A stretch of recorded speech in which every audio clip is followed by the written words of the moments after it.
This is the Seahawkers podcast, episode 498. I'm Brandon Schultz of the Military Seahawkers, and I am joined by my good buddy, Adam Emmert, as we are cruising on into the offseason, buddy. Oh, it's full throttle, baby. And it feels like it's coming on fast because of the fact, I just wanted to make sure we brought it up one more time, that we won the Super Bowl. And so, we were a little behind the eight ball here, but this is going to be fun, man. I'm fired up. I think we're going to talk a little bit of free agency today. We maybe even throw a couple draft pick ideas maybe in there as we go through that, because it all kind of ties together, right, to some degree. Well, we got the combine coming up this week, so it's time to start thinking about draft season. And I know for other teams that didn't win the Super Bowl, their mindset has been firmly on draft season since, 6 weeks ago. They surely have. And look, this is an awesome position to be in.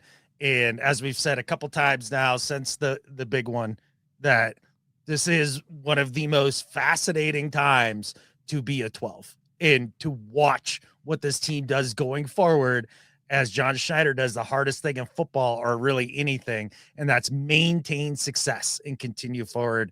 I'm curious to see where he goes, because I think there was lessons to be learned maybe from the first run. We'll see what he applies or doesn't, or how he thinks it's different for this team. And I think free agency is going to be a big part of that in terms of giving us some clues as to where his head's at.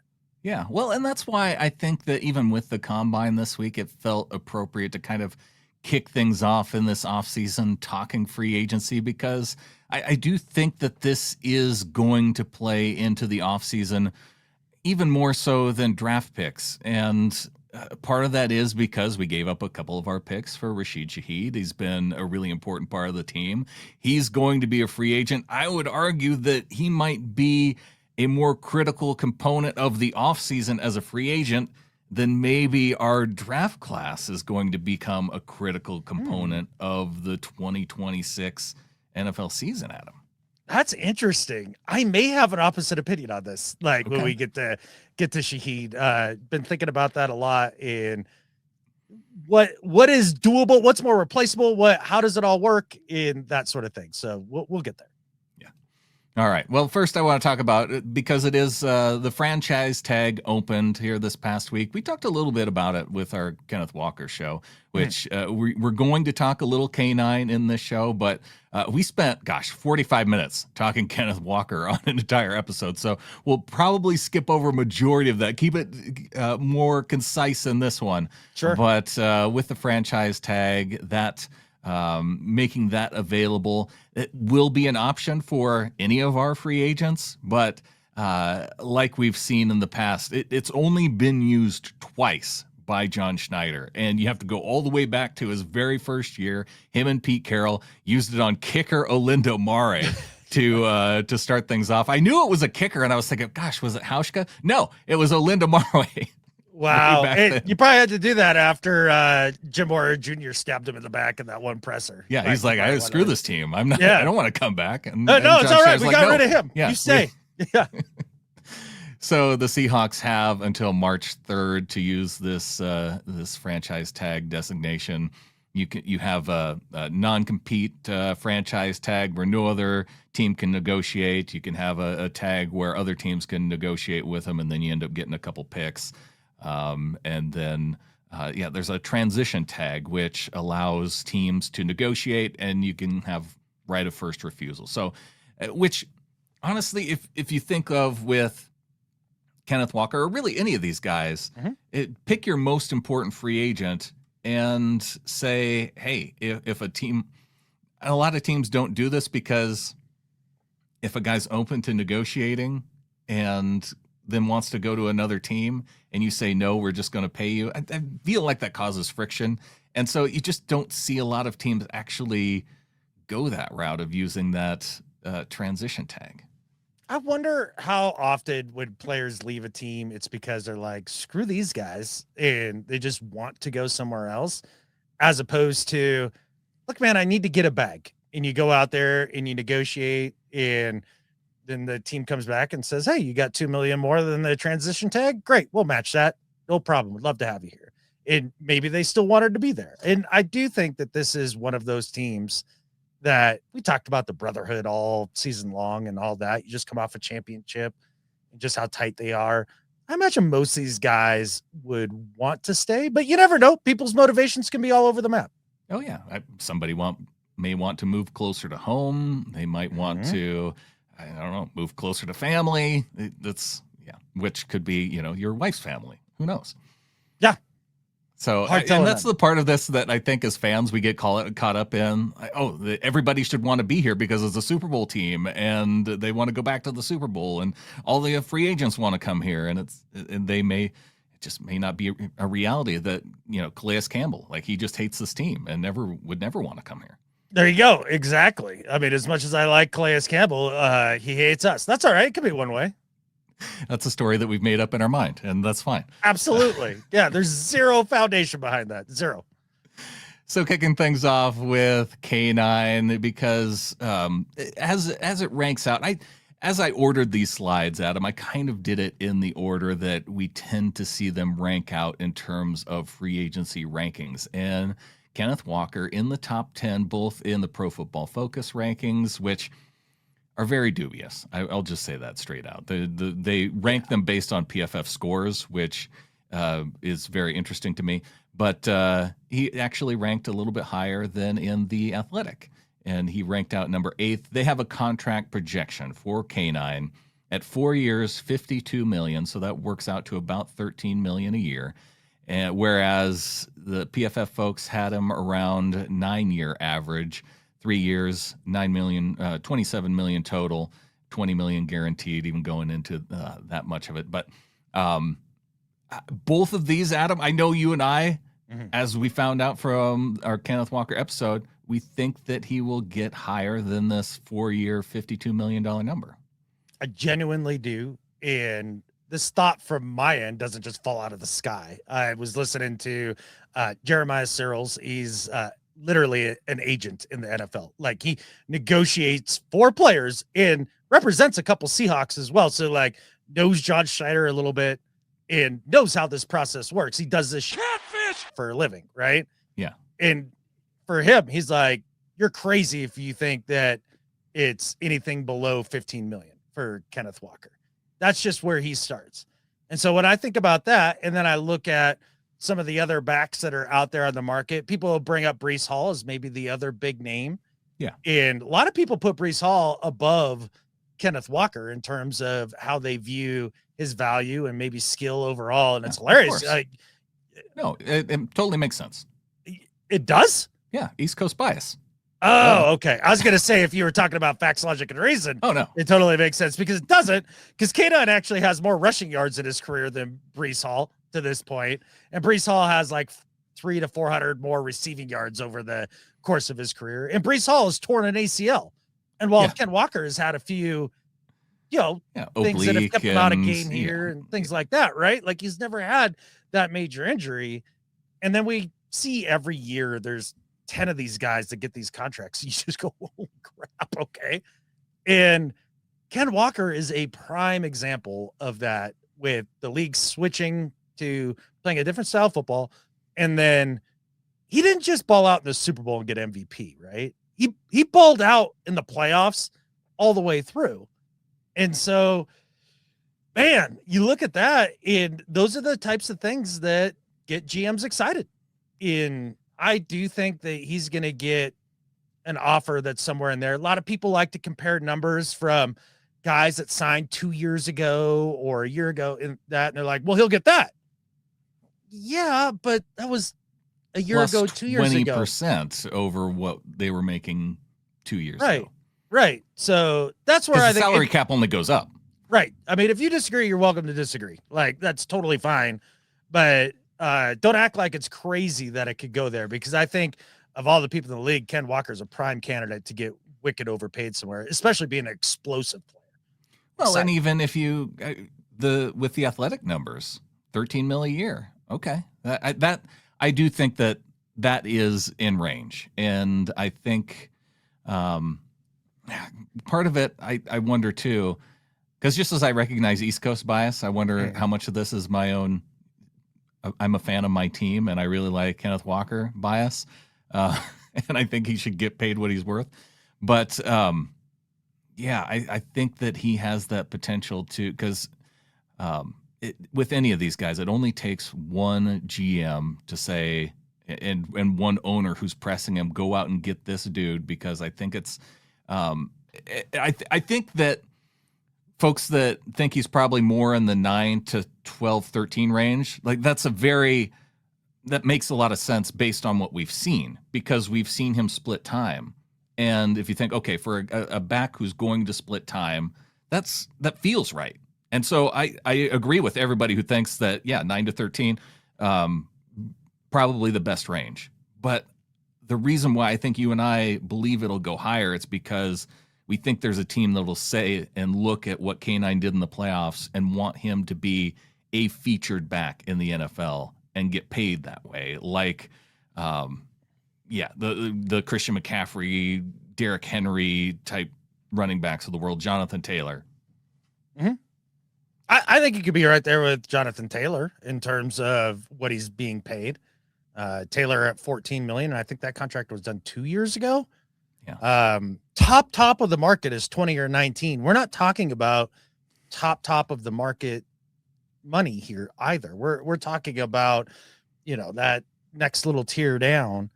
Would you consider Breece Hall that franchise bell cow type running back? No, I wouldn't pay. I would want to keep K9 over getting Breece Hall. Well, me too. But like, I think most people consider Breece Hall like more of a workhorse running back, like somebody you can hang your hat on. Sure. I mean, that's how people talk about him in comparison to Kenneth Walker. Yeah. Which one has more carries in their career? Oh, it's got to be K9. It is. I feel like who's played more games? K9. And that's just it. Well, he's injury prone. He's not a full-time back, or he couldn't be. I think there's going to be a GM out there somewhere that says we can get more out of that. And that's the way they want to go. Or looks at injuries being kind of fluky. And because you can look at the injuries, the issues that Christian McCaffrey went through, and then he went to San Fran and was relatively healthy. It makes no sense. I mean, and he did that while sitting next to a substation somehow too. So like, I mean, he's magic apparently, like on top of all of that. So yeah, it's gonna be interesting. But I think Shaheed is maybe the most interesting of all the free agents, if not, one of the top two. So I'm curious where you're at with Rashid here, because man, this is the one that's all over the map to me.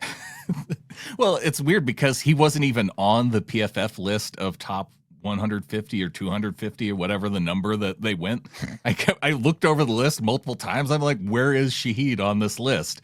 And the Athletic had him at 34, which it seems appropriate that he is relatively high, because not only does he have that receiving ability, it's the special teams ability. This team has paid dudes who contribute on special teams. It's something, as a fan of this team, I feel like I've been banging the table for ever since that Tyler Lockett wasn't a punt/kick returner for our team, which is going on, like 10 years now. I feel like we missed out on that special teams game changer type guy. And now we traded for him. We had him, and the Athletics projecting 3 years, $39 million. So $13 million a year average.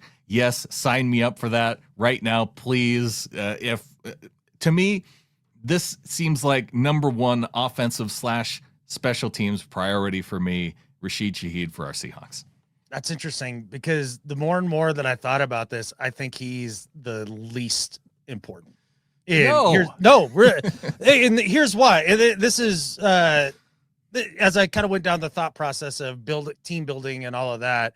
I could be wrong. I mean, John might do the exact opposite. It might turn out brilliant because John's awesome, right? Like that. So that could be the case. But this was just kind of where my head went.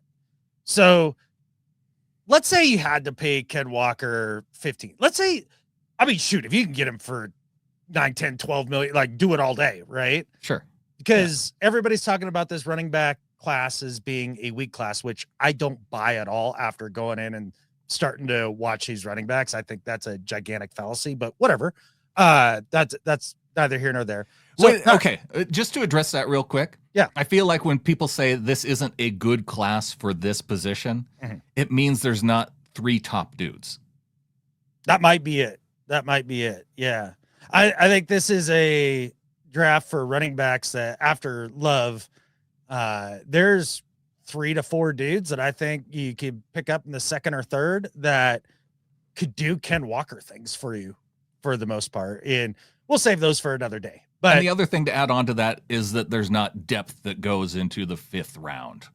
Yeah. And I think that's probably what you're seeing here with that. But there's dudes there. Yeah. But let's say you don't believe there's dudes there. Like all the pundits are saying. Okay, let's take your word for it. So Kenneth Walker is going to be difficult to replace in the draft this year, supposedly. All right. Charbonnet isn't going to come back till late in the year. So we're going to need somebody to carry the bulk of the load until he comes back. Can't draft a guy. Sign Ken Walker to that lower number since the running back numbers are apparently going to be lower than I think they are, supposedly. Okay. Then you look at Shaheed and, they're projecting 14, 15 million for this guy, depending on where you look.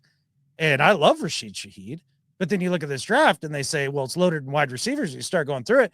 There's a ton of dudes that match his profile in this draft, a ton of dudes. Mm-hmm. So even though you're picking towards the end of the first and end of the second, maybe you trade down or not, all changes.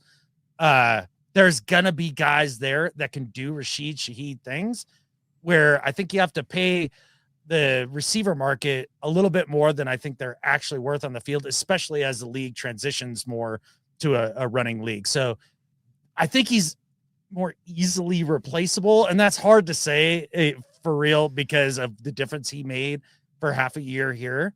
Yeah. But we'll see. And see, the part of that is my bias too. As a fan, I look at the season that we had and say, there's some key plays that he was involved in that we don't go to the Super Bowl if not for Rashid Shaheed being on this team. And I kind of want to reward that. I want my GM to reward that. I know. And so but is it the right thing? But is it the right thing long term? Right. That's the thing. I don't know. I don't know, Jim. Like that's where I'm at with a lot of this. Fascinating offseason. There's a lot of different permutations and ways this can go, and it's going to be very interesting to see what John does because of all the things when people talk about, hey, I trust John, and you should. Like, obviously, he's brought us 2 chips. The other thing too with Shaheed is that he is not like Percy Harvin personality either. Like he seems like the greatest dude, and yes. That's the other thing. That has openly stated he wants to be here. Yeah. But the one thing I trust with John above everything else in the world with what he does in his job, he is a master at keeping us out of cap hell. Yeah. Like think of how many teams end up in cap hell. Never been there. Never. Okay. Not once in his tenure. We're going to get to this a little bit later when we look at some of the other contracts though. But when you see Cooper Kupp's contract number, what he's under contract for versus Shaheed coming in under that. And tell me Cooper was more valuable than Shaheed this year. Well, he did rub up against everybody in the quarterback room and the receiver room and made everybody awesome. So I forgot the magic. Very difficult to put a value on that. That's true. I guess it's a lot easier for me to put values on punt return touchdowns and save your season, but I don't know. But yeah, it's tough to, especially at his age. Yeah. Like if I'm going to take because I'm not a hater against anybody, but I am a hater against this dude. We've talked about it. Against Kupp, you're right. Yeah, absolutely. Yes. And so I'll freely admit that. And look, at that age, it's tough for me to say, I want to pay him that kind of money compared to somebody like Shaheed. And yeah, that's why some of these projections, I look at him, I go, what are we talking about? Rashid Shaheed's worth less than Cooper Kupp? Are we sure? And part of it too, I wonder, based on what other teams saw from Kupp, if he's a cap casualty, is he a restructure casualty? And we'll get to that a little bit later. Just wanted to touch on that with Shaheed. I did feel like we covered him. The next one up on the list, and he's actually ranked higher on both lists in PFF and the Athletic list than Shaheed, but flipping over to defense. And I feel like just in terms of importance comes in under Shaheed for me. But Boye Mafe, PFF ranked number 22, Athletic ranked 28, and they've got the Athletic has a contract projection. I tend to lean closer to the Athletic contract projections than I do PFF. and the Athletic has him at 4 years, $73 million. They have him as one of the top 4 or 5 edge rushers in this free agency class, if he makes it to free agency, Adam. Yeah. Okay. Big difference here between PFF and the Athletic. Yeah. 3 years, what, 40 million? 49? 50 million? Yeah. Yeah, I think is what they have there.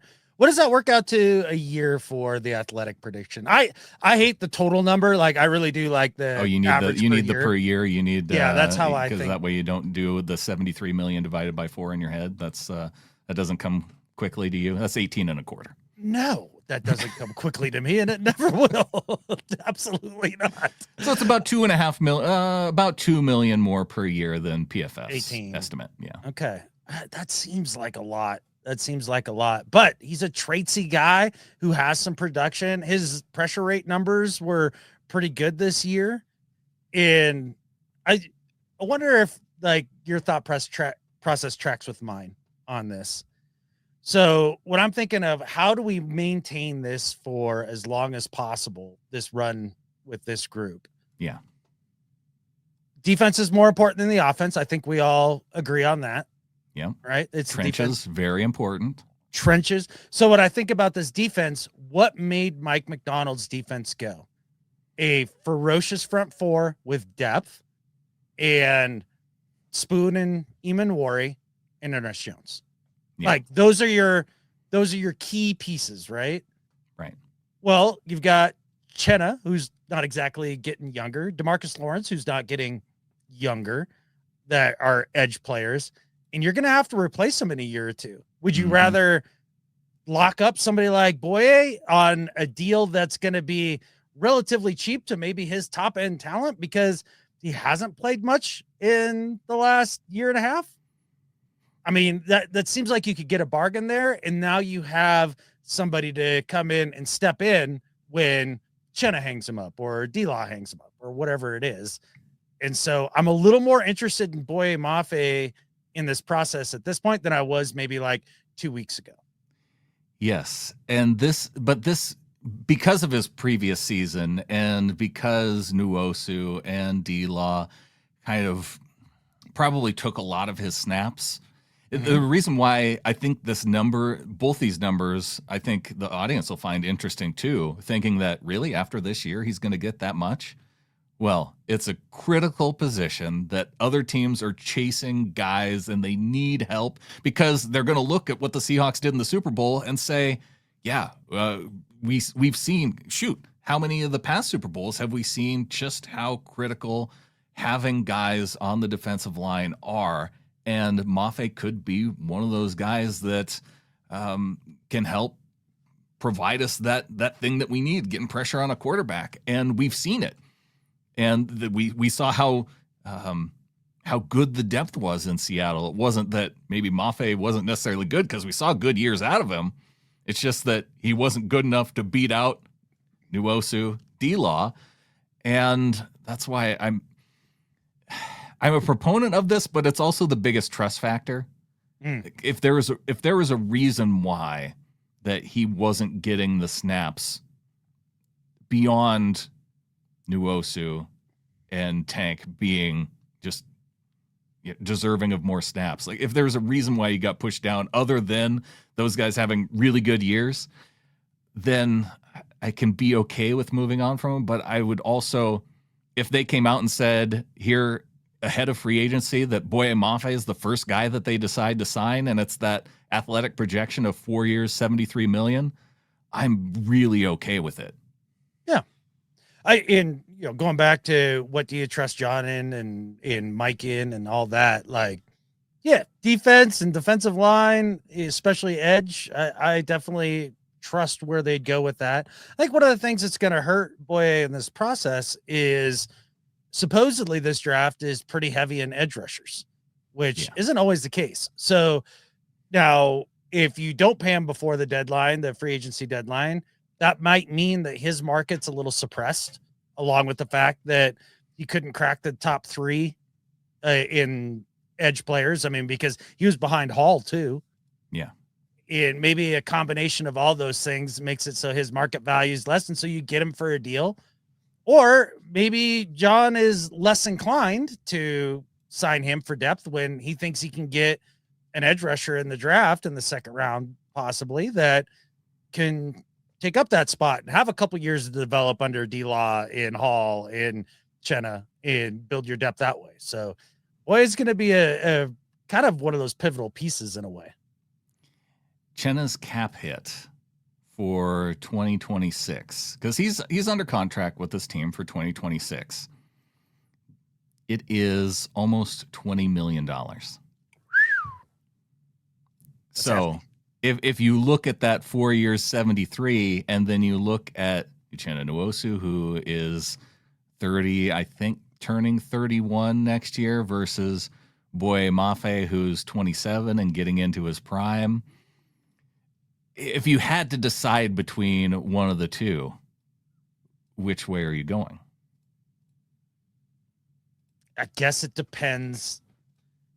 Again, this is like, I need to see a little bit of what John does to know where his head's at. But are you in F them picks mode like the Rams, more or less, right? And just saying, I don't care what it takes. We're going to win back-to-back Super Bowls, and we're living for the now. And if we can make it back-to-back, then so be it. I'm mortgaging things, and then, new ownership can deal with the fallout, and I'll be out. See you later. If that's where your head's at, then Uchenna, like you bank on that. If your head's at, I want to have sustained success for the next 5, 6, 7 years, then yeah, you got to move off players a little earlier than you'd like and bank on young talent. And that helps with injuries too, going down the stretch of a season and all that. The younger your team is, the better off you are.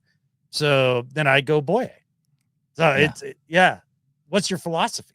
Right. And that's, again, why this one to me is the most trust factory with the GM. Good way to put it. Of all of these. Yeah. Great way to put it.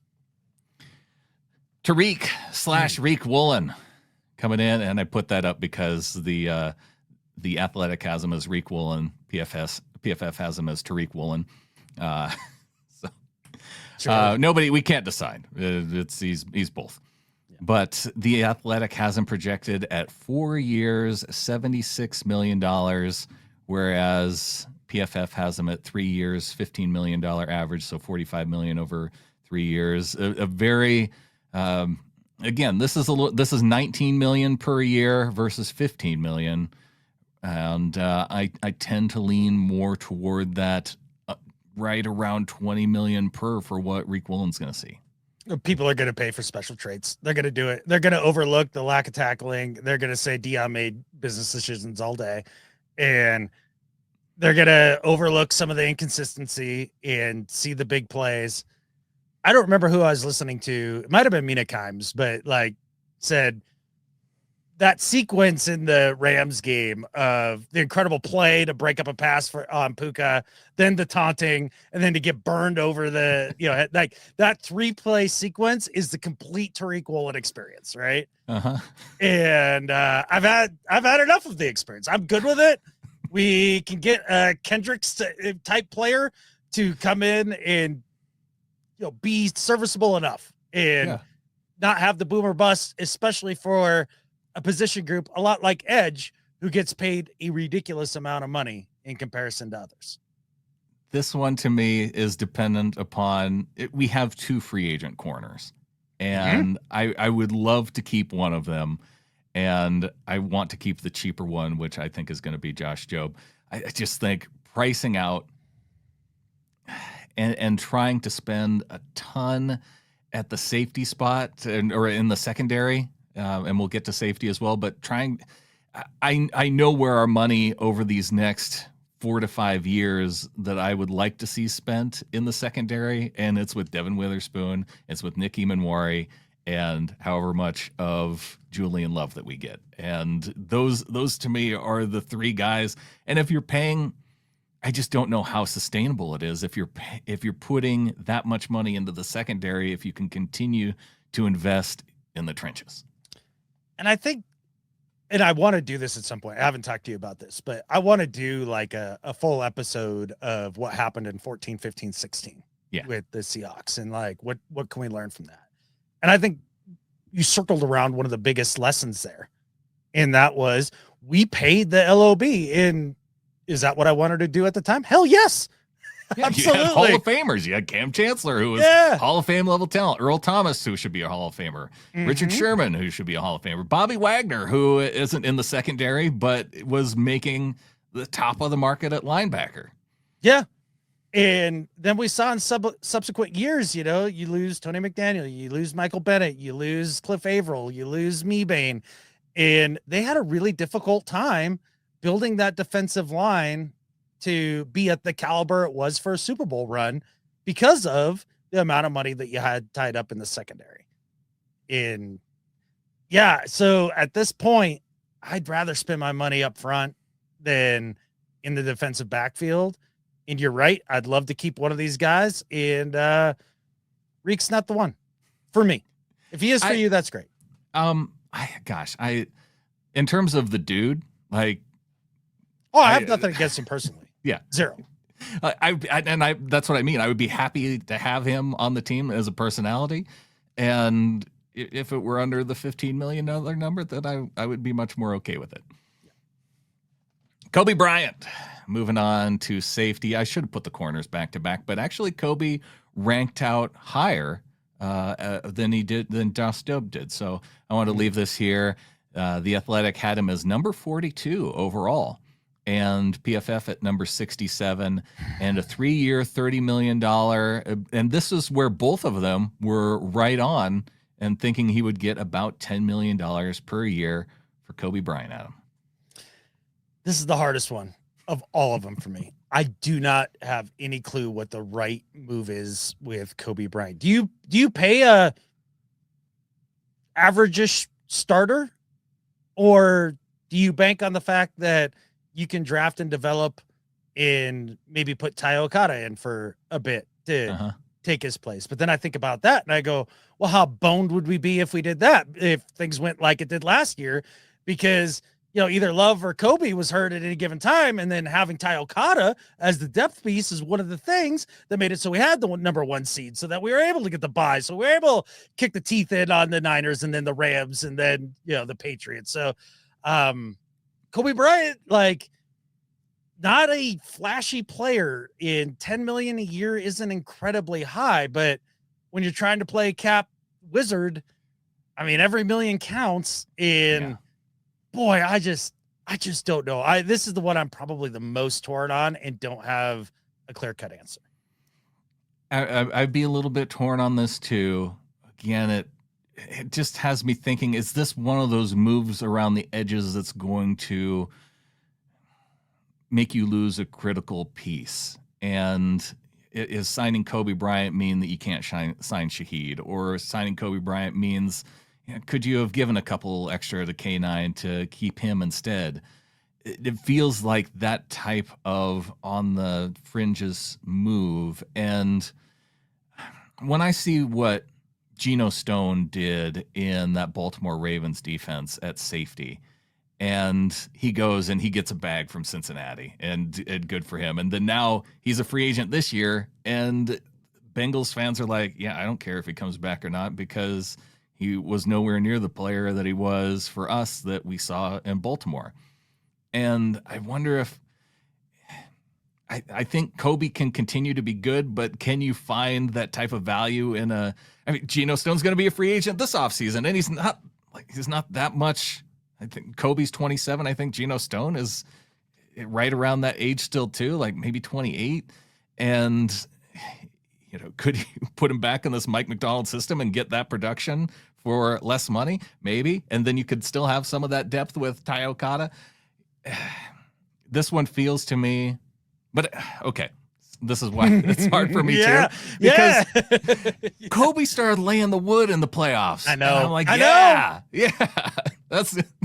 Yeah. So it's tough, because when you win a chip and you look back on the season, it's hard not to point at all of your starting 22 and be like, oh, actually, we could have done without that. Like when I'm saying I'd rather let go of Reek than keep Jobe. I mean, do we win the chip without Tariq Woolen? Maybe, maybe not. I mean, there's things that Reek contributed to, right? So it's tough. But as you look down the free agency list, I mean, there's guys here that you could probably get similar production. Like, what about Brisker from Chicago? They've got him around $8 million a year as per PFF. He's also 27. I know there's an injury bug with him, but mostly healthy last year. Maybe you could go something like that. And I do trust John really explicitly when it comes to DBs, and he's done a phenomenal job. And Mike has had his hand in that as well since he's taken the reins. And there's guys out there, man. Yeah, but the $10 million number, it does feel like you're getting the right kind of value for the player. Yeah, if that's what he ends up being. Right. Yeah. What's the open market for Coby Bryant? Well, he's probably okay. So the other guys who are likely going to come in higher, I think Cam Curl from the Rams is probably going to get paid at a little bit higher level than Coby. Not that he's so delightfully average. I know. People talk about him like he's a top three safety, and it's a pretty deep safety market. So that's why Coby could end up being. The safety market could be depressed just because of how deep this free agency safety market is. And so we get bargain Coby at that point? Maybe.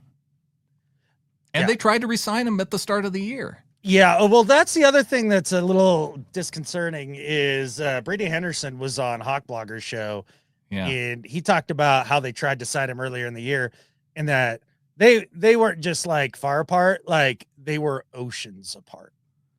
Like double. Yeah.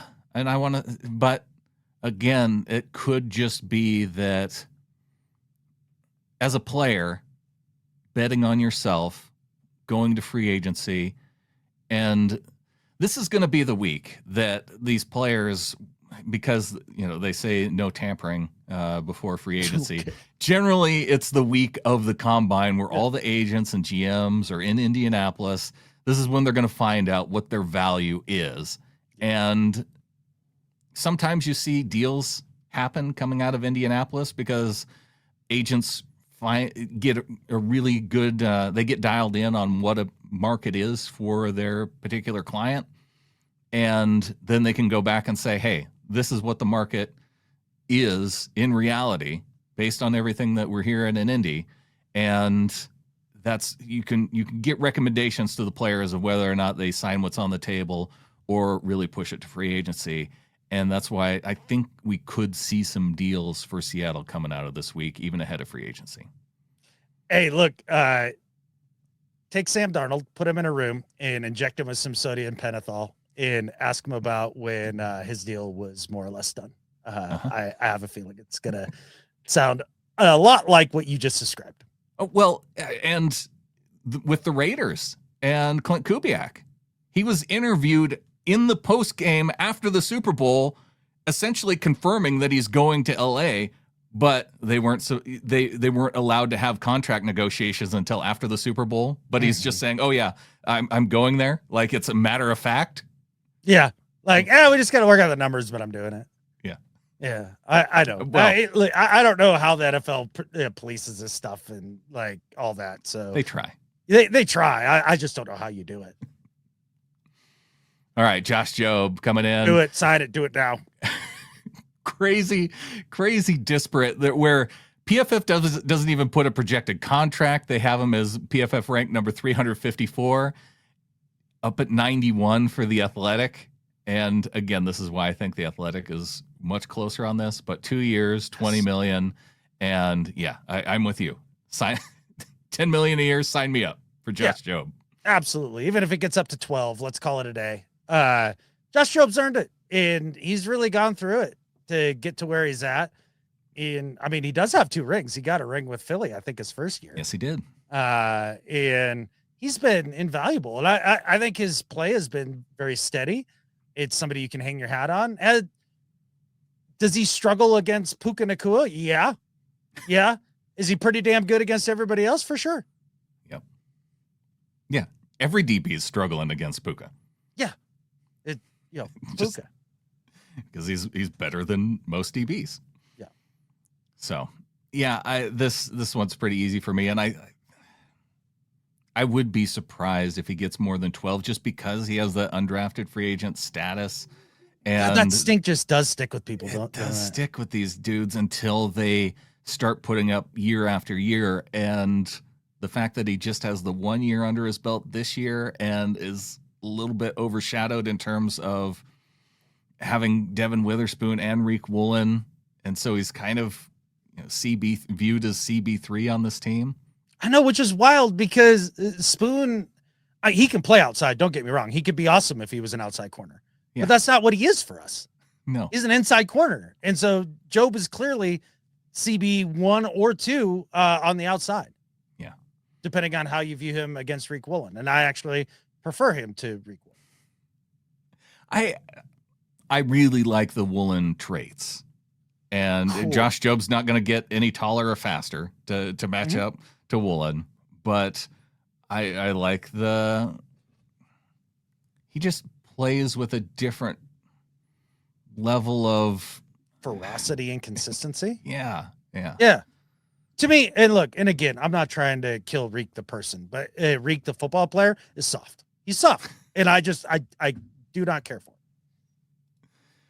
All right, a couple other unrestricted free agents. There's Josh Jones, Derick Young, Chaz Surratt. So a couple dudes on offense. Well, Josh Jones, Derick Young, Chaz Surratt, very much featured in special teams as your gunner, and then Chaz Surratt as a linebacker and in on coverage. And all of these guys, I don't have any contract numbers for them, but gosh, if you can get the right value for any of these guys, and I was kind of going into this offseason thinking that maybe Josh Jones, like a team is going to take a chance on him. I think I did see one projection of 1 year, $4 million.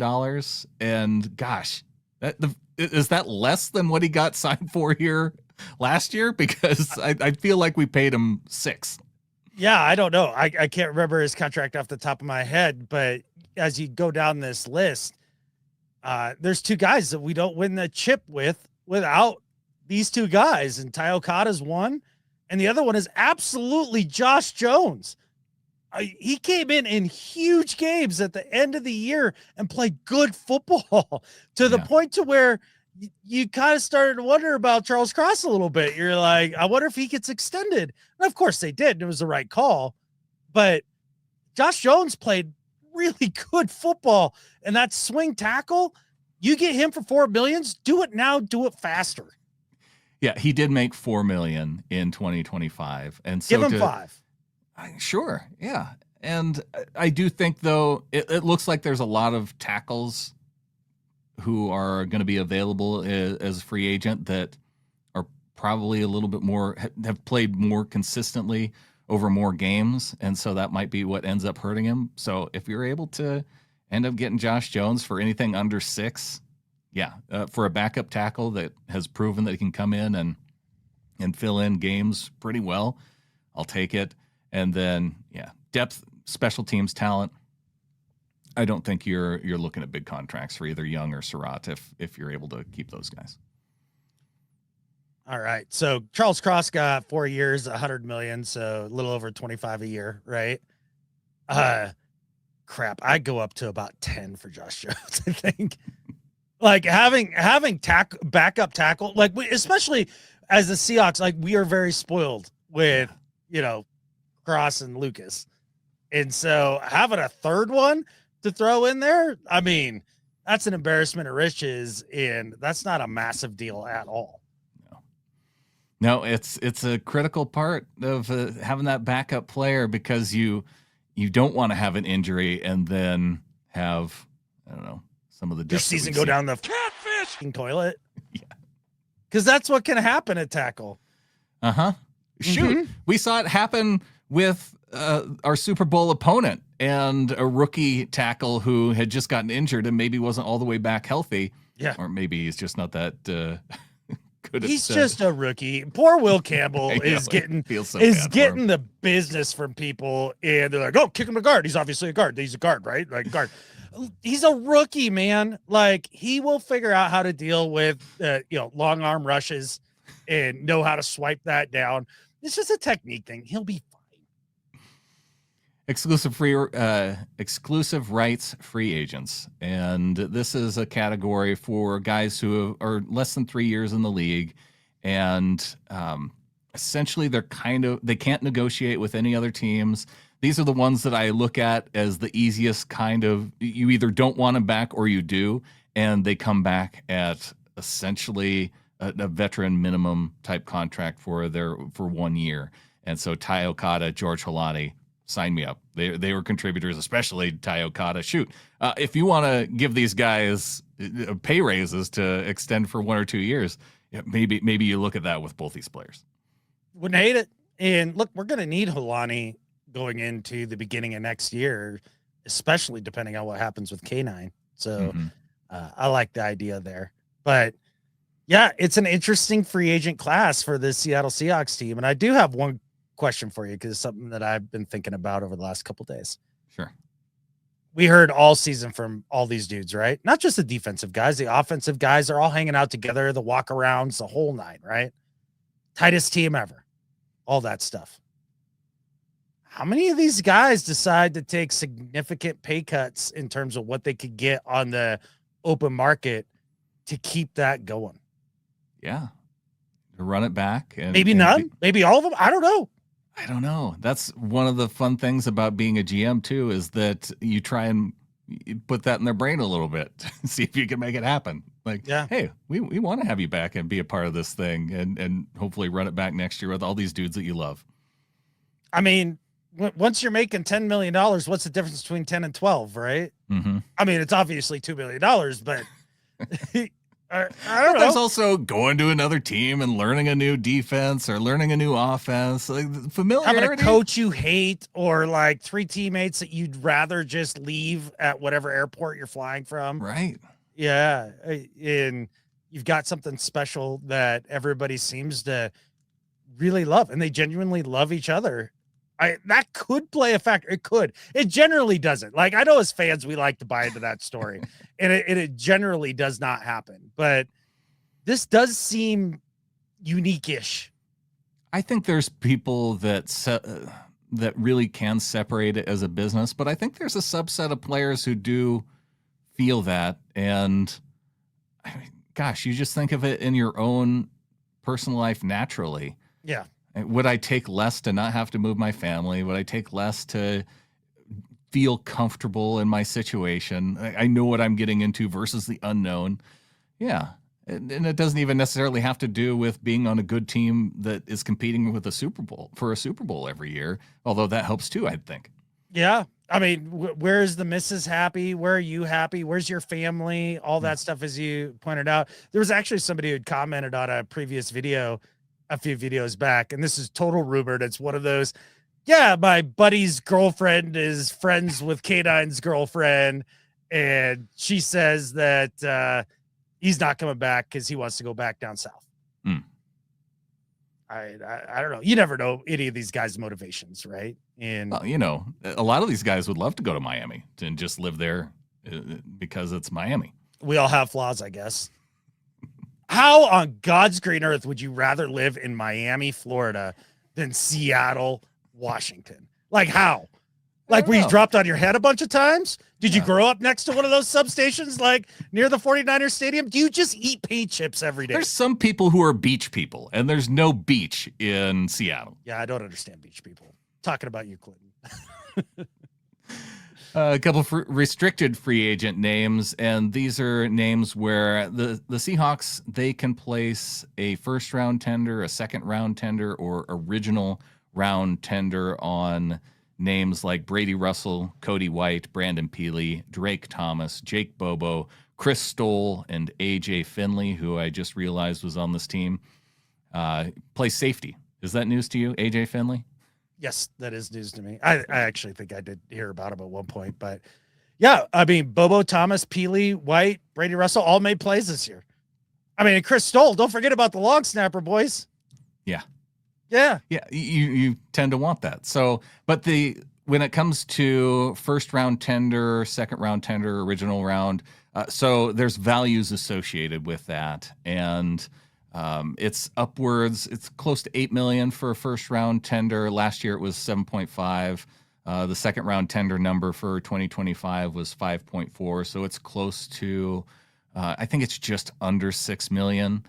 And original round tender is 3.4. So it's going to be almost 4 million to, if you're going to place an original round tender on any of these guys, or maybe there's a guy here that you think of, Adam, that you would put a second round tender on, which means that Thomas.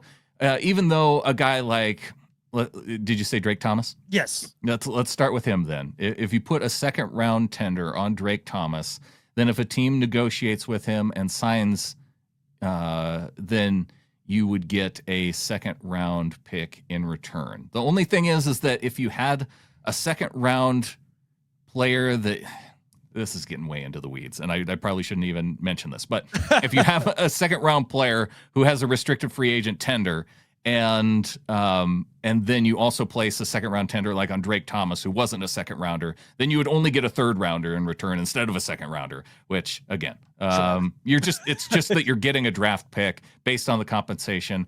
Original round, though, if they're an undrafted free agent like Drake Thomas, it means that if you put the original round, which is that $4 million number on Drake Thomas, and somebody just puts an offer sheet to him, that means they sign him away and you get nothing.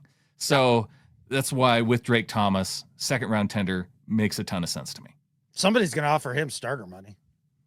Yeah. And if they do, then okay.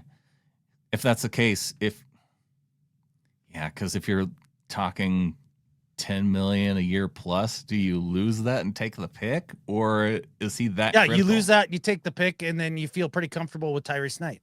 Sure, there you go.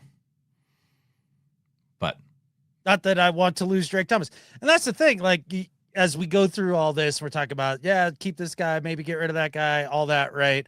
I mean, let's be clear, in a land of no consequences, both of us, Brandon, keep every single dude until we stop winning chips, and then maybe make a change. Like, that's what we all want. Of course. It's just not how the league works. There are areas where there's clearly players that we could improve upon when looking at this depth chart who are even starters, Adam.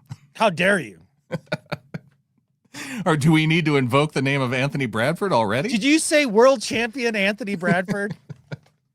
Run it back with him. I mean, you can, and you can honestly win a Super Bowl with him, clearly. Like, the proof's in the pudding, but it feels like you could do better.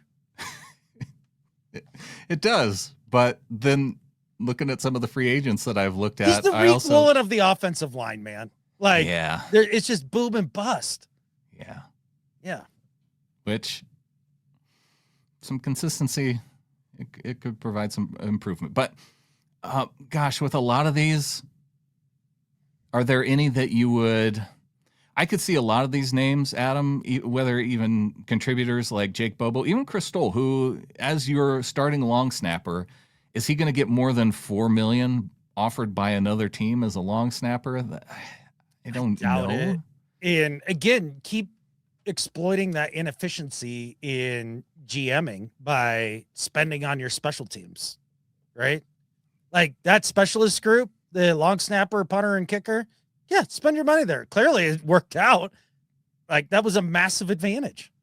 I would just say that, except for maybe Brandon Peely for $4 million, it wouldn't shock me if you see Brady Russell, Jake Bobo, Cody White, Chris Stoll, Brandon Peely, AJ Finley, those names released, but ultimately get re-signed at just less than the restricted free agent tender amount. Yeah. Because there is that amount between veteran minimum and the restricted free agent tender that any of these guys could be let go and then re-sign with the team. There you go.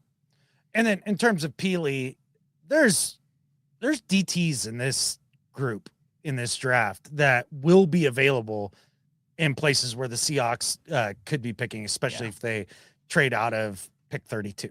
And there's some dudes that you can pick up in the second and third round here that add to that depth, because again, Jared Reed isn't getting any younger, and Leo, there's rumors like maybe another year, and then he hangs up the cleats, or who knows? I mean, he earned it. He could go spearfishing tomorrow for the rest of his life, and I'd say Godspeed. Like, of course, I want to keep him on the team and have him play at a high level for a good long time, but you got to start planning for that stuff now.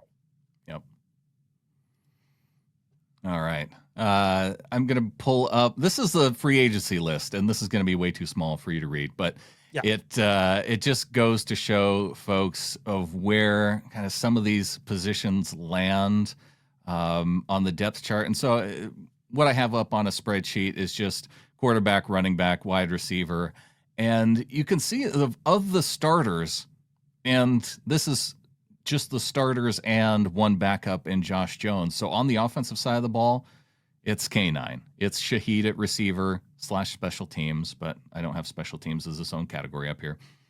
Josh Jones at tackle.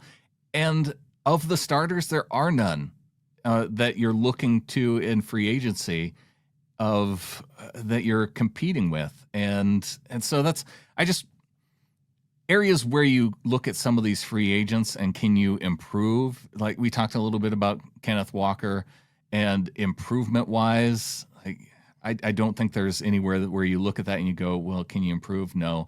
The one though, that the name that you brought up in Jerome Ford was probably the most intriguing to me as a free agent, because here's a dude with the Browns that he had an 800-yard season 2-3 years ago, just on the ground, and then another 300 yards through the air, like Kenneth Walker type production for his first 3 years, a dude that has breakaway type speed.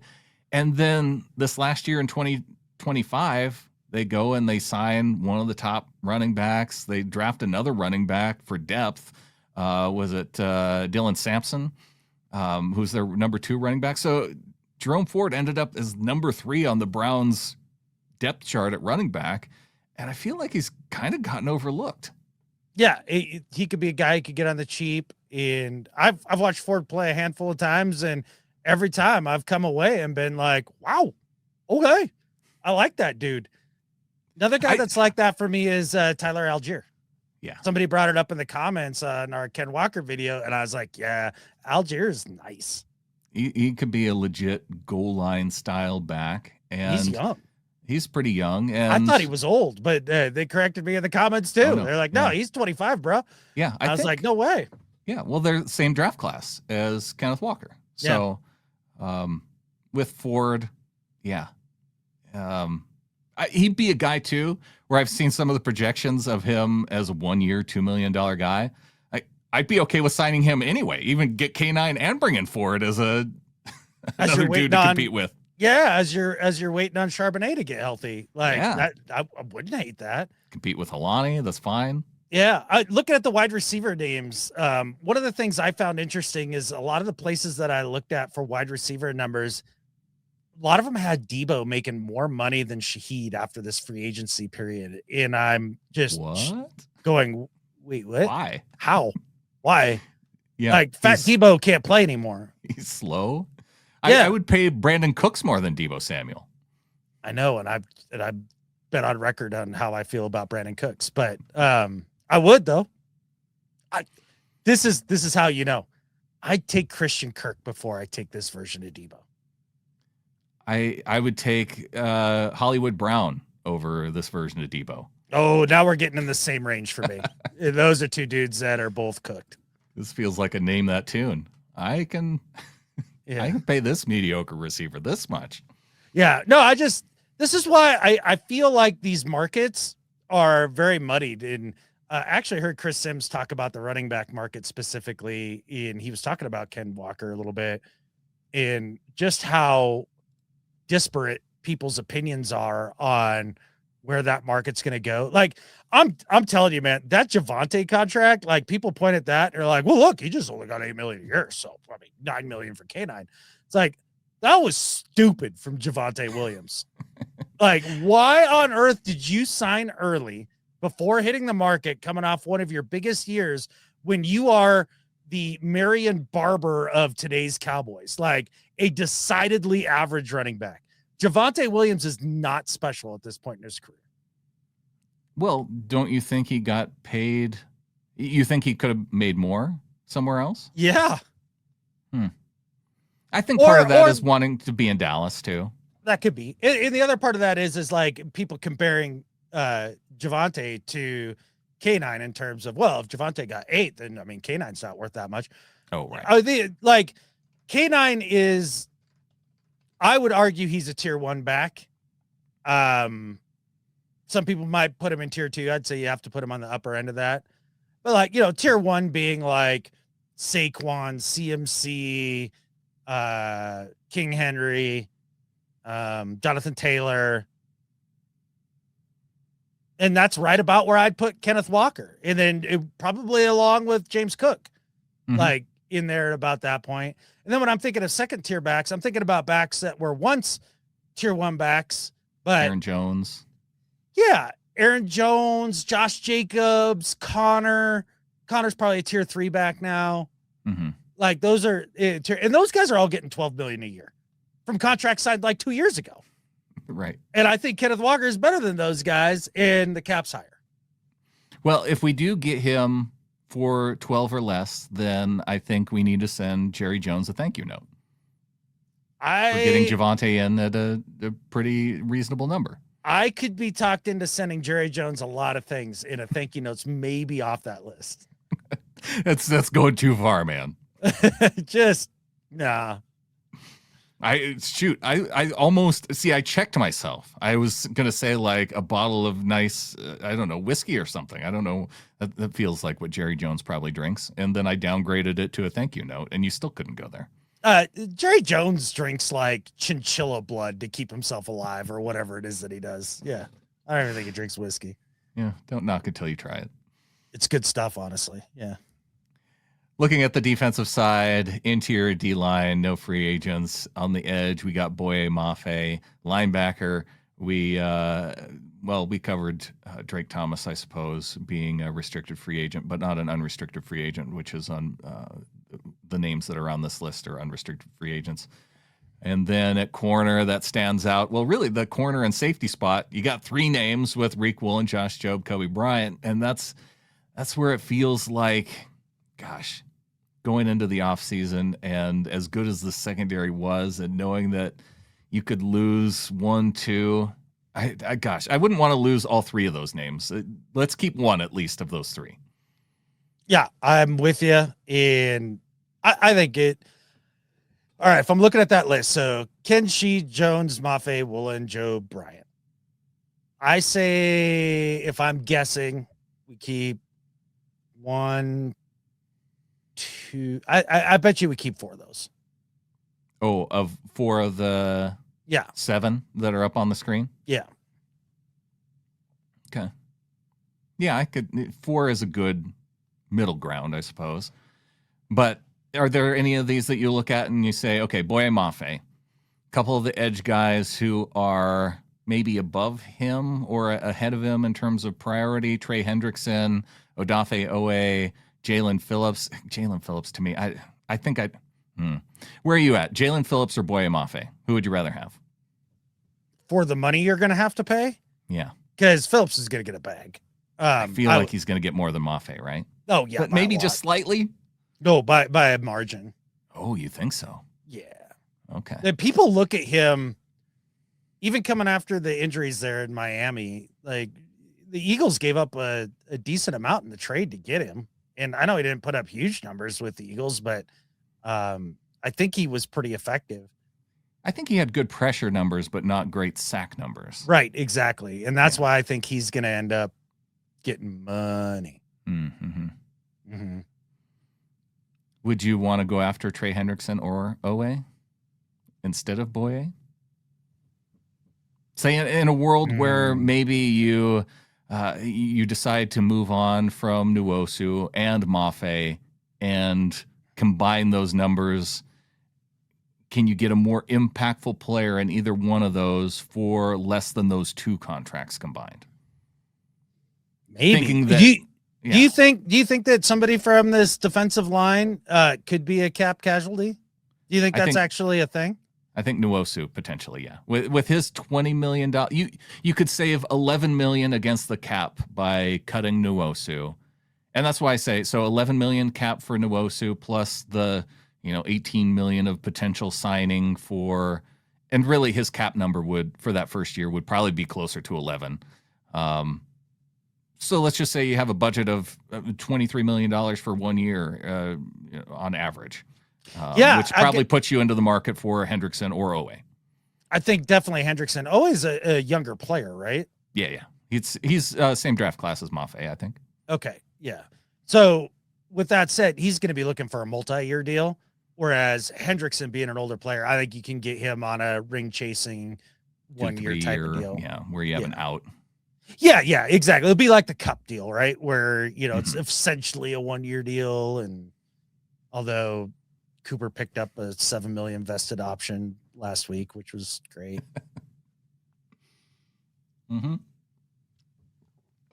You think? Well, I mean, whatever. Keep getting them checks, buddy. Again, so you think that you might be in on the 1 year tray? Yeah, but I'm not as hot to trot about it as maybe some are. I don't find myself going, boy, if they had that crazy pass rusher, like that just takes us to a whole nother level. I think it could help. I think it could make it better, but that's not the way that I go. I think your amount of return doing that compared to getting a new right guard and, maybe keeping K9 or whatever it is. The delta of improvement on the offensive side has a longer way that you could go than on the defensive side. All right. Well, ahead of free agency, we can look at some of these players a little bit more in depth too. Are there areas at corner that you might see an improvement on? That one's a little bit tougher, I think. I feel like they'd probably go draft. I don't know. Maybe there's free agents there that we could look at too. But I did want to go back to some of the restructure casualty type names. And looking at this, it's the reason why I put all these up here is because these are the top 5 biggest contracts for the Seahawks right now. Sam Darnold, number 1 for his cap hit going into 2026. Leonard Williams at number 2, and Sam at $38 million cap hit for 26. Leonard just under $30 million. Nwosu just right at about $20 million. Cooper Kupp at 17, and like you said, he had that $7 million already count, and then Julian Love at 12. And I thought about cutting this off right after Kupp, but Love it rounded out the top 5. There you go. Love is only 28, so could you restructure him and get some salary cap savings? And I think that I'd be comfortable with that. You could restructure any of these dudes, and that's kind of the brilliance of John Schneider and some of the tools that he has at his disposal as he navigates this offseason and the next. And so it's interesting that you put the names up there so you have an idea. Okay, who's our top 5 guys in terms of percentage of the cap and all of that. And I would not have guessed that Kupp was 4, to be honest. It seems I would have guessed like 8. Oh, yeah. Yeah, it's pretty wild when you think of the top 5 guys on the team going into 26 at 12 million. That rounds out the top 5. Everybody else is lower. Even Charles Cross, who just got a new contract. Yeah, that's crazy. And that's tackle money. God, what a great deal by John when you look at it that way. At the end of the day, like, yeah, I look at that Kupp contract, and that's the one I still just like 15 a year, huh? Like, that just maybe that Debo contract doesn't seem so crazy. It still yes, they both seem crazy. Yeah, they both seem like crazy pills to me. But then again, I'm one of those that every time I see wide receiver numbers, I'm just like, are you kidding me with this crap? Like, they are. Where would you on offense? And you're ranking the positions of importance. Where do you put wide receiver? Like, if you're going to go through it, obviously QB1. Sure. Okay. Tackles 2. Both tackles, so 2 and 3. Probably. Yeah, agree. Then I'd probably put wide receiver 1 at number 4. Yeah. Yeah. But wide I'd receiver probably 2. put tight end above wide receiver 1. Like a top tier tight end. Because there's some versatility there that's both pass catching and blocking in the passing game. Absolutely. It adds to both. And I know this is wild, and I know most people will disagree, but with the way the league is going, and thank God it finally is because it was way overdue, I'd put top tier running back over wide receiver 1. Over wide receiver? Well, Yeah. in terms of importance, but not value. Like you're not I don't really care. Like right now, I think wide receivers are the worst value in football. Sure, okay, but you're like, if I told you had to pick paying Jackson Smith and Jigba $30 million versus K9 at $20 million, which one would you pick per year? Yeah, because $30 million is top of the market receiver money. $20 million is top of the market. I think top of the market receiver money is like 40. Oh, is it 40 now? I think it's like 40. Like, I'll look it up here, but I'm pretty sure it's whatever the Jamar Chase contract is. I think he's at like 42 or something like that. Oh yeah, 40 million. 4-year, 40 million. Okay. Yeah. So honestly, I'd side K9 every time, and I'd let JSN walk at that number. Like if you had to make those decisions, sure. I think you can do both those things. I just think the wide receiver money is catfishing stupid. Like seriously, there are 20 dudes that come out of every draft that can really play at wide receiver. Yeah. 40 million does seem a little crazy. It's insane. Because did Myles Garrett get 40? Yeah, I think so. And that is way more impactful of a position than wide out Jamar Chase provides for the Bengals. Yes. Yeah. Like, and I guess if you want evidence as to why I think paying wideouts that kind of money is just dumb as hell, see example A, Cincinnati Bengals. Right. Well, they decided to pay Chase and Higgins, which I know. Oh my gosh, come on.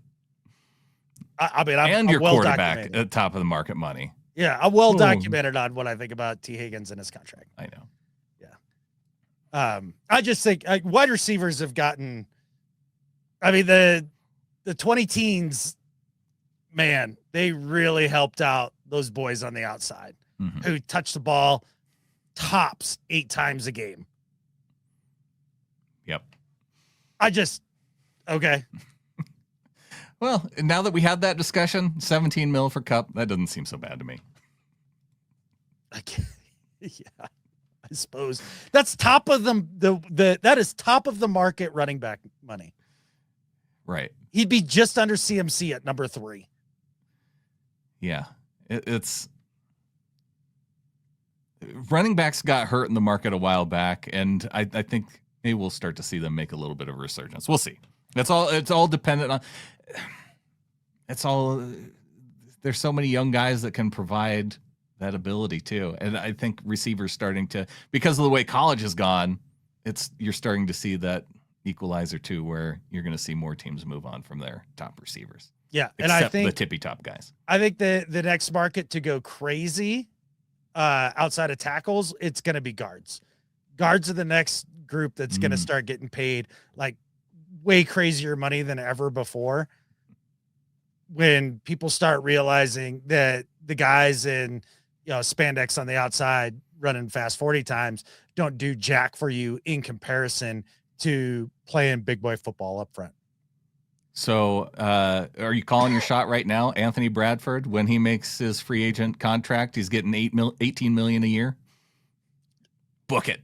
You book it, I guess. No, I just think that, especially with, you look at the talent coming out of college, and all of the really athletic big guys go and play defense, right? Because it's sexier, it makes more money, all that stuff. So more fun to sack a quarterback than protect a quarterback from getting sacked. That's what they say, I guess. I don't know. They both look kind of miserable to me, but I mean, whatever floats your boat, I guess. But they're all just banging their heads into each other. That's yeah. At the end of the day, the amount of good offensive linemen continue to dwindle. And so there's going to be a scarcity of those guys. And as the league does shift here, it's going to be a premium. I'm telling you, like in 5 years, that's going to be Nostradamus type prediction from this guy.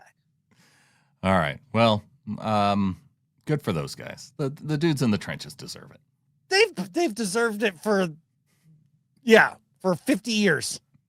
It's time. All right. What do you say we get to the second half of the show? All right, man. Let's go.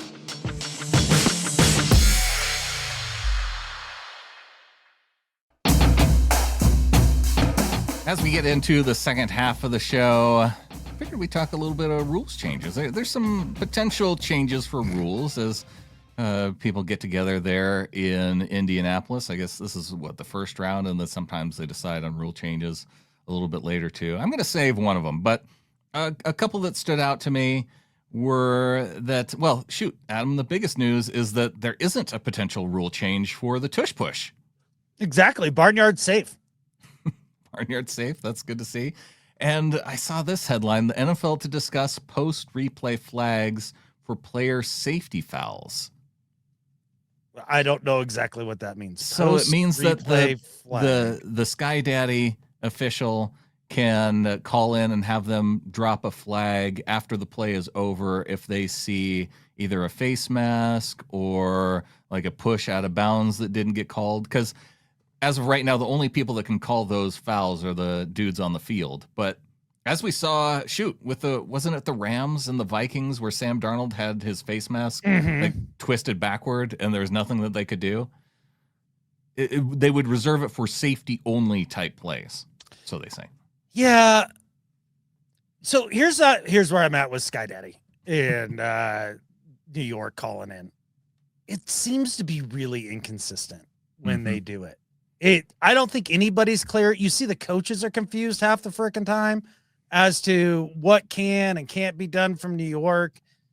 And I'm afraid if you go forward with this, that it's another avenue to make football work in LA or to make football work in New York or whatever it is, where some team gets screwed because a face mask was missed and one of those teams benefits like 5 times in a row from Sky Daddy coming in and being like, nope, you missed it.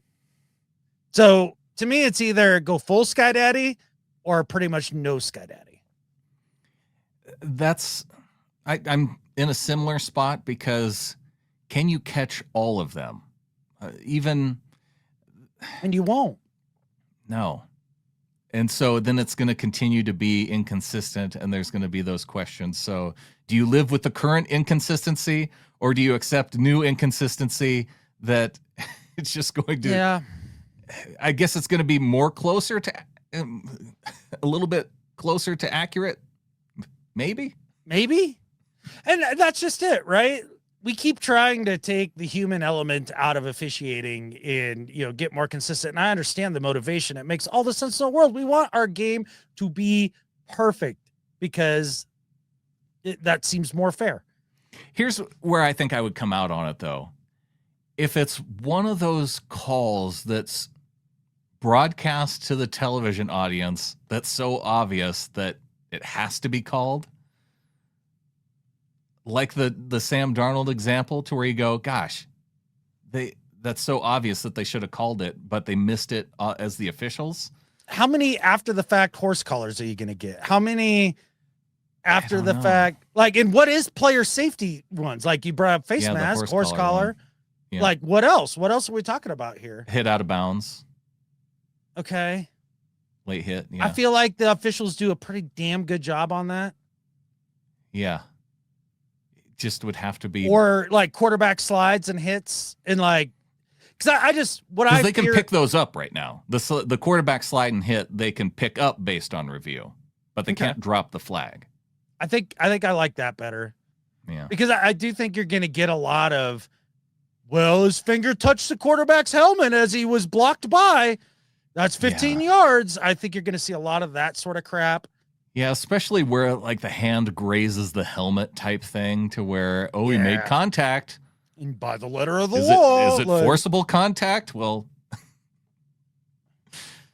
hard telling, and depending New on York's the person, definition of forcible versus the. Yeah. I guarantee you that the forcible contact committed on Matt Stafford is 13,000% lighter than forcible contact on Sam Darnold at any given point. Yeah. Yeah, I just feel like you're going to get a lot of star calls. The hip drop tackle is another one that they want to. Dude, they be need able to look get. at. They need to get over this hip drop tackle thing. Like, I think is it's it fine bad? where it is. If you if they find it and they fine it, because as a fan, I don't care that they missed a hip drop tackle in real time for a flag. How many times have we been impacted by a hip drop tackle that we didn't see that ended up getting enforced as a fine that we should have got 15 yards on? I don't know because I don't care. Not only that, but I think if for all of us, just kind of the average Joe fan, it's tough to pick out in real time. Right. So, and that's something that they don't even pick up on the broadcast. So I suppose if they were to point it out on the broadcast and say, "Oh, that looked like a hip drop tackle right there," then we would probably get more riled up about it. They tried doing that when they first put in the rule, right? Like you heard announcers try to bring it up now and then, and like everybody's like, "We don't care." And not only that, but the officials have a hard time seeing it in real time. That's why I think they do the post, after the game fine. And I'm fine with that. I think that's a great place to keep that. It feels right to me. Yeah. So they're saying maybe not a whole lot of rule changes this offseason. Oh, my stars. That's so terrible because the game is amazing and making more money than it ever has. And the rules as they are, we were able to win a championship under them. So, if a team in Southeast Alaska could do it, it's fair enough for everybody. There you go. Give the officials a year off from having to learn some new random rules. You know what the NFL ought to do instead of debating all these rule changes every single offseason is figure out what a catch is. I feel like we got pretty close. No, because the rule's still different between the end zone and the field of play, and then they don't even consistently apply that. Like, there's times in the end zone where, like, if you catch it 2 feet down, that should be a touchdown, right? It broke the plane. The second it broke the plane and you had control. And they're like, nope, but then you got to take it to the ground. Well, okay, but that's not the rule. Like, why is that the rule in the end zone when, like, if you just barely, break the plane as a runner and then, like, drop the ball, once you broke the plane and you still have control, it's a touchdown. Like, I don't know. It's all over the map. What would you propose? Would you say it has to be 3 steps no matter what? If you want to go 3, I'm fine with that. To me, why are we overcomplicating Then you don't get the 2 toes at the back of the end zone catch anymore as guys are going out of bounds into the ground. This is not difficult. If the guy catches it, has possession, gets both feet down, that's a catch. If you are tackled and you go to the ground and you fumble it, the ground can't cause a fumble, right? Right. So that's still a catch. But if you snag the ball, put 2 feet down, and then lose control of the ball, whether that's you hitting the ground or for any other person, that's a catch and a fumble. Like, let's just make it simple. Yeah, the only thing that you're going to get is more fumbles from the dudes who are getting hit with 2 feet down and 2 hands on the ball. But if they're getting hit and, you're saying not going to the ground, just not going to the ground. If they get hit if they catch the ball with both hands, they have 2 feet on the ground and they haven't turned, to make their football move or haven't extended their arms or whatever the football move words are. Catfish! Or take the 3rd step, then you're going to get more fumbles in that area of the field. Hold on to the ball better. Yeah. I'm kind of okay with more fumbles. It would make the game more exciting in a lot of ways, right? Yeah. And make the defense wanting to do the bang-bang style hit to knock the ball loose. And not only that, but like you're giving an advantage back to the defense finally after we had 20 years of the NFL trying to just piss on defense for no reason other than, I love 40 to 42 games with it's amazing football. You might see teams avoiding those close bang hits then over the middle. Yeah, like they used to have to when quarterbacks used to be like, I'm not throwing this hospital ball. Yeah. Yeah. Mm-hmm. That might be a solution. I just don't know. I don't know if the NFL it'll never happen. No. It'll never happen. But let's clean it up. Let's make it simple. Well, it's pretty simple that our executive producers enjoy the show because they support us every month. And that is our executive producer list of DCH, Ryan Peterson, Brian Shaw, JC Schilling in the 313th, and Stephen Kirkpatrick. And we've got one of our flockers, our longtime flockers, and Paul King, giving us a raise from 48 pounds a year up to 114 pounds. It feels like a significant raise. Double the pounds. That feels hefty. Yeah. It does feel. Appreciate that, Paul. That's awesome, man. Thank you. So big thanks to Paul King. Yeah, if you want to help support us, getintheflock.com, and you can get ad-free episodes there. You get notifications of when our shows post. You get catfish-free episode if you want the uncensored episodes. Getintheflock.com. Heck yeah, man. And look, as we go through this offseason, Brendan and I talked about it, and we're going to try to do a little bit more for offseason stuff because it's better. It's better for the channel, all that. Good for you guys. So if you're looking for more offseason content where we're kind of in this little glow right after the Super Bowl where the national media is still talking about the Hawks for like a half second, don't worry. That'll be gone in about a month or two. And when that happens, we'll be here for you. We'll be here. We got the draft that we're going to be covering. Combine. We'll talk a little combine this week coming up. And yeah, well, then it's going to be full draft coverage all the way up until, maybe going back out to Washington and do some live draft coverage out there. Absolutely, man. I'm looking forward to it. I know Clinton is beyond fired up to do that. And yeah, I know for me personally, I don't know about you. I'm looking to up my draft season game a little bit this year. I'm already into it and kind of looking some stuff up and, leading on resources that I think are some of the most trustworthy in trying to get better. So, okay. Well, I'm looking forward to it too. It's one of the ways that even though we're missing some of those mid-round picks, I think we could have the opportunity to see some improvement. I'm just excited to see what John and Mike could uncover in the first couple picks, or if they end up trading back and getting some other dudes. Yeah. Even though we don't have very many picks, still could be a fun draft. Could be a fun draft. And I think that this draft, I think they should focus primarily on BPA. That's right. You heard me say it. I've been a BPA hater for a long time. And that's because when you have glaring needs, I think it's fucking stupid to just be like, well, we have a glaring need, but guy over here, and we'll just keep ignoring our problems. We don't have a lot of problems. And so I think you're in prime BPA zone. Ooh, there you go. Finally, it goes in waves. And well, just whatever makes sense for the time. Sure. Yeah. Anything that you're going to be watching in particular with the combine coming up this week? Running backs, defensive tackles, maybe wide receiver. I don't know. It's kind of tough to tell. I want to be sure that I'm very familiar with everybody's sack after the combine. Short area quickness. That's right. It would be very specific. Yep. Unless you meant the other one. Nope. SAQ. Okay. I'm as familiar with the other one as I ever want or need to be.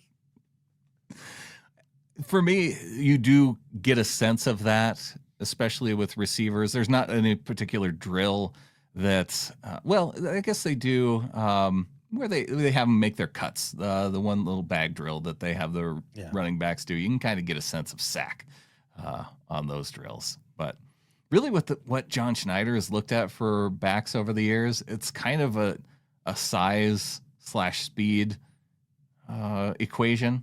Yeah. And if a dude's about 5'10", 5'11", 210, 220 pounds, that's a John Schneider guy. Yeah, 100%. We don't know what his thresholds are, obviously, but every team has them, and some stick to them harder than others. And I think that's why some people say this running back class isn't any good, is that there's, like I said, 3, 4, 5 guys past Love that are like 5'10", 5'11", 200 or 208. Oh, right? So not quite the 210 threshold. Right. And well, can't have that. 3/4 inch arm length. Go do what some does the tape squats. say? Doesn't Put on matter. 3 pounds. You'll be fine. Exactly. Like maybe the guy was just dehydrated that day. Yeah, you don't know. Yeah. All right, how to do better and better at life. All right, man. My do better this week is for Augusta National Golf Club, and this was a story that was in SI by Max Schreiber, and he had interviewed the wonderful and amazing Kenny Mayne. And Brandon, you and I got the pleasure of chatting with Kenny Mayne randomly before a game once. Awesome guy, right? Mm-hmm. Like super good dude. I think we all love the dry, sarcastic, joking Kenny Mayne. But the title of this was former ESPN anchor says he's been banned from Augusta National. Oh no. And it's like, wait, what? How could you ban the national treasure Kenny Mayne from Augusta National? Like he used to cover the golf back in the day. He used to do it with SVP and all those guys, Gary McCord and all those dudes, right? So do you just have to be too good of a dude to get banned from Augusta National? No, you just have to have the audacity to make a kind of a joke. So basically because of the bigoted Augusta National, he said, I'm banned from there. He said at TPC one year, I just made some smart ass comment about, we'll see you at the Masters, where we bring 4 saucy ladies out to play, or, just something stupid, right? But mentioning that, I'm bringing women to play golf. And Augusta called into the ESPN truck like immediately, like we're still on the air. And the people in Augusta are literally, they somehow have the inside number to the truck. And they were like, he is not coming. So I was never invited to go back by my lords. And there's another story in here too. Apparently Gary McCord got removed from the telecast of the Masters for saying at one point during the telecast, I don't think they mow these greens. I think they bikini wax them.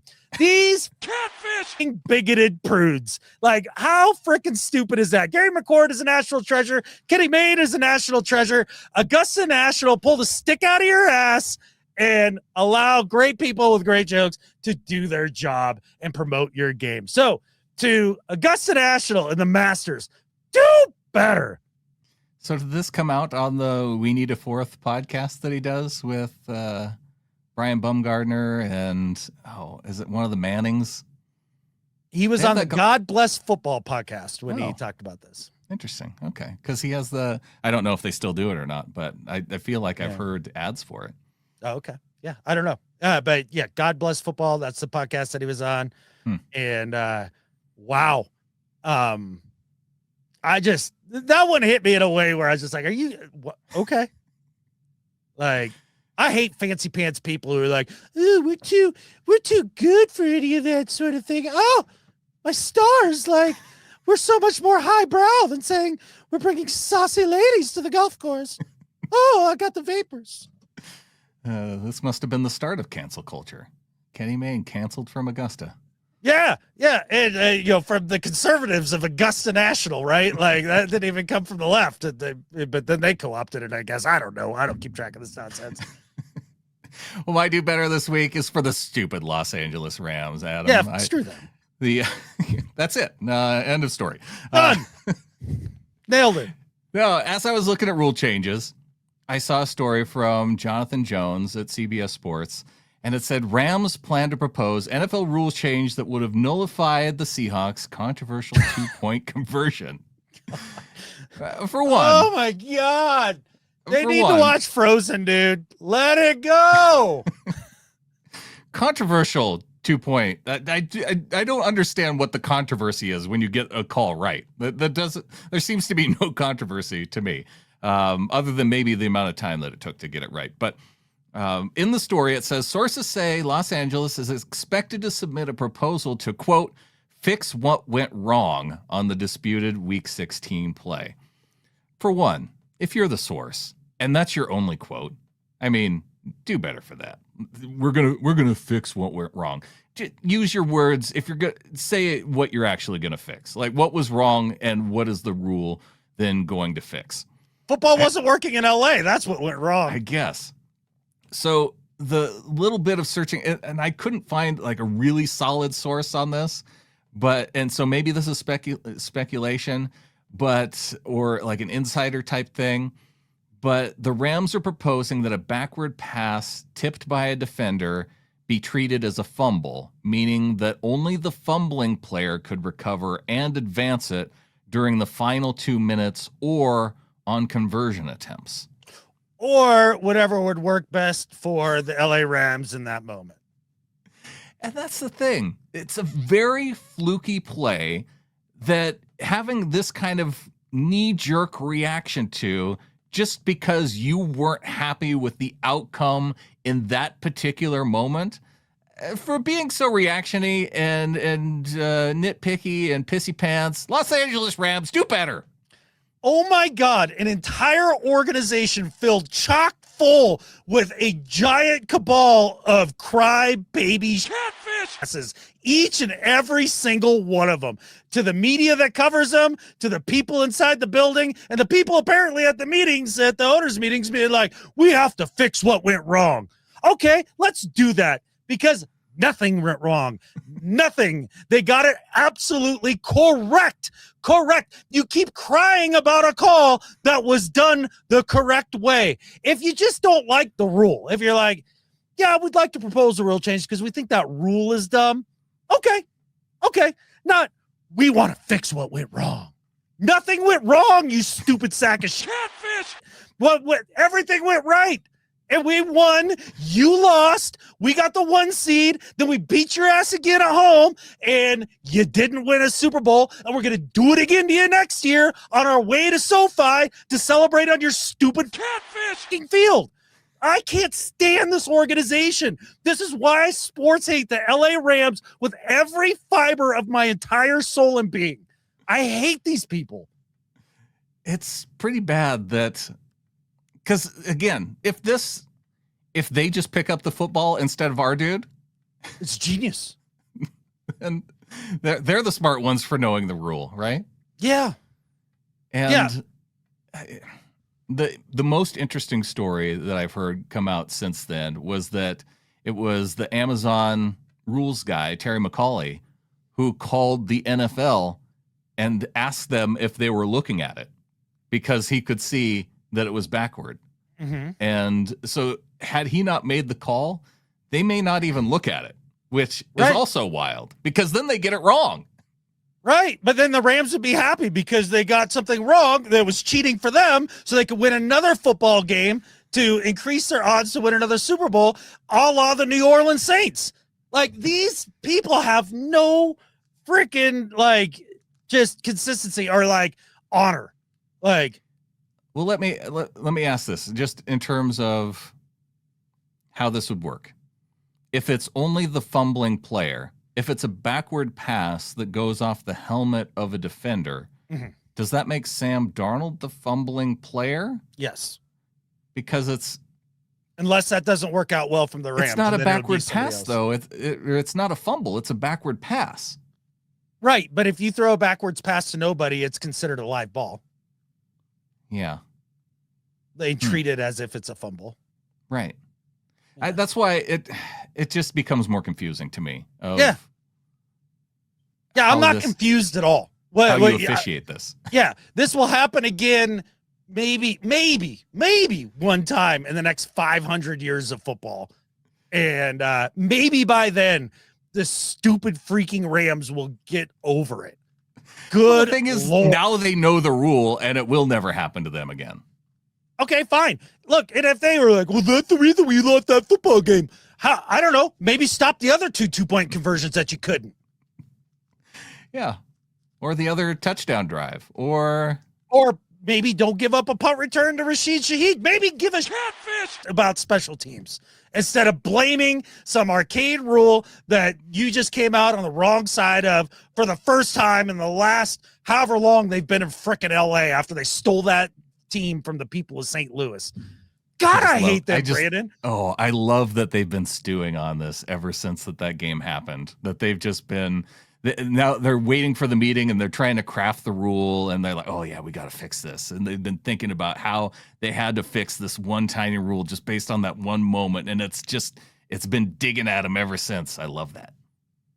Yeah, I do like that there's consternation there. That's for sure. I do think but here's the thing too. None of the rest of the league's going to care. I mean, that's exactly where I was going. Like, this is how catfish arrogant these people are. Like, oh, well, we're going to bring this up at the owners meeting and we're going to get to the bottom of this. Yeah, guess what? Nobody gives a shit. Catfish, dude. Nobody. Not at all. On to Better at Life. All right, man. My Better at Life than Skip Bayless is for a company based out of Finland called Donut Labs. And I'm sure you've never heard of them unless you're into alternative energy things and are a nerd about that sort of thing like me. Oh, man, when you said Donut Labs, I was thinking you're going to tell me how they're going to like be able to 3D print donuts now. Oh, this is better. This is better. Better than 3D printing food? Yes. I could change specifically donuts. Well, okay. I mean, that's a tall order for sure. But long story short, this could change the world in a similar way to 3D printed donuts or food as a whole. It's literally that big of a deal. So for those of you who are maybe new to the show, like Brittany and I, we live fully off of solar, right? So like big time into energy storage, producing your own energy, all that stuff. We have an electric side-by-side that we power totally off the sun. So obviously need batteries for that. And this is what Donut Labs have done. They came out at a event about 2 months ago, one of the big tech shows, and they had a prototype for their first solid state battery. And why that's a big deal is that it takes all the liquid for the electrolyte out of the battery, making it smaller and way lighter and more energy dense. And it can be used at lower temperatures and at higher temperatures without degradation. The amount of cycles that the battery can do, they're claiming 100,000 cycles on a battery. Like it will outlast your car. If it's in an electric car that you buy, it will be able to charge at below freezing, which you currently can't do with lithium ion technology. And it's considered the holy grail of batteries. Now, this is a rinky-dink tiny little company that's literally, I think they said they're like 25 people and that figured this thing out. Now, they had this prototype out, but they wouldn't let anybody really touch it, talk about it for sure, but like they're not giving up any specifics or anything like that. They're like, well, has it been tested by this person and this person? And they're like, no, not yet, but it'll be in full production in 6 months. And the entire like alternative energy, like ecosphere, like this is a scam, another scammer. And to be fair, they've been scammed a billion times by different companies being like, oh, super capacitors, this, that, the other thing. And the thing is that this company has done actual stuff. Look up Verge motorcycles. It is wild, this electric motorcycle that they built. Just look at the rear tire. It's crazy. And everybody's like, well, these guys are scamming here. And they're like, no, we're not, dude. I promise you. Well, just today, Monday, as we record this, they dropped their first video of independent testing of this battery. And they went through the first set of parameters for this that needs to be proven by an independent government testing agency in Finland that's apparently widely trusted. And they're like, yep, does what it says. So it's looking like this is the real deal. And if this is the real deal, then that makes batteries infinitely cheaper, infinitely better. In electric cars going forward won't have the limitations that they have now. And the other thing that it does is it can charge from 0 to 100 in 5 minutes. Wow. 5 minutes. 5 minutes. 5 minutes. And I'm not into this crap because I want to like hug a tree and save the earth and all that stuff. Like that's but you do those things. I mean, trees are lovable. But with that said, what I'm about is independence, right? So like with this sort of technology, you could have some solar panels on your roof and power your car, power your home, and nobody can turn that crap off on you when you decide you don't like your AI overlord. So at the end of the day, Donut Labs changing the literal world. This will be something that affects everybody's lives. I promise you. and I couldn't be more fired up about it. It's a little like Fusion, 5 years away always. 5 years is up. Here we are. So to Donut Labs, you are better at life than Skip Bayless. I am just finally happy, Adam. As we've done this show over the course of 12, 13 years, what have I talked about? I want a Back to the Future hoverboard. Yes, you do. And not only could we get that, we could get Back to the Future flying vehicles with these types of batteries. They're already starting to be in production, like in terms of the VTOL vertical takeoff flying cars and stuff. They're like big ass drones that you can sit in. Yeah. And these batteries will absolutely do that, man. And the crazy part is they can make them into any shape you want. So like being able to put it into different products is like super easy. For example, the first thing it's going to be in is their Verge motorcycle. And again, look it up. It is wild what that thing does. And that comes out later this year. All right. Then we get jetpacks, and then after they solve all those issues, they can start working on the flux capacitor. Yeah. Well, I heard that they actually have a working one of those. They just don't want to release it. Yeah, of course. It runs on banana peels. Well, my better at life, it's not life-changing in that way, but my life has changed, Adam, because of YouTube since 2014. And this is just a minor thing in that I don't remember after we won the Super Bowl last time going back and listening to like all of the Broncos tears after we got to beat them down in the Super Bowl. But now because of YouTube and people putting their stuff on there, whether it's radio stations, whether it's opposing podcasts, I have spent the last week listening to a lot of Boston sports talk radio and them talking about, we really got it wrong of what we thought about the Seahawks. And oh my gosh, not as wicked smart as they thought. Not as wicked smart. And listening to Bill Simmons and the replays of what he said about the Seahawks going into the game. Well, they don't really have any cornerbacks that we have to worry about. Only Devin Witherspoon, who sacked your quarterback a couple times and caused what ended up being the only defensive score of the game. Yeah, you don't have to worry about any of our quarterbacks. So I heard Drake May will not eat anything that requires a spoon anymore. We did that to him. I get to hear about it listening to YouTube, and for that being available to me now in the year 2026, YouTube. Better at life than Skip Bayless. Man, it really is a glorious time to be alive when it comes to sports content. Like, no doubt about it. Because, yeah, you didn't get access to, Denver media in the way that we do now with Boston media after this Super Bowl. And the thing is that it was fun listening to the Boston dudes. It was fun listening to the LA dudes. It was fun listening to the San Francisco dudes. Like, all of those loser franchises that lost to us in the playoffs, like, it's been a joy listening to you cry about how you're just not as good as we are. It's been a good ride. It's been fun. I can't wait to do it again next year. I mean, we're on that trajectory, right? And I think with that, there's only one thing left to say. Go Hawks. Go Hawks.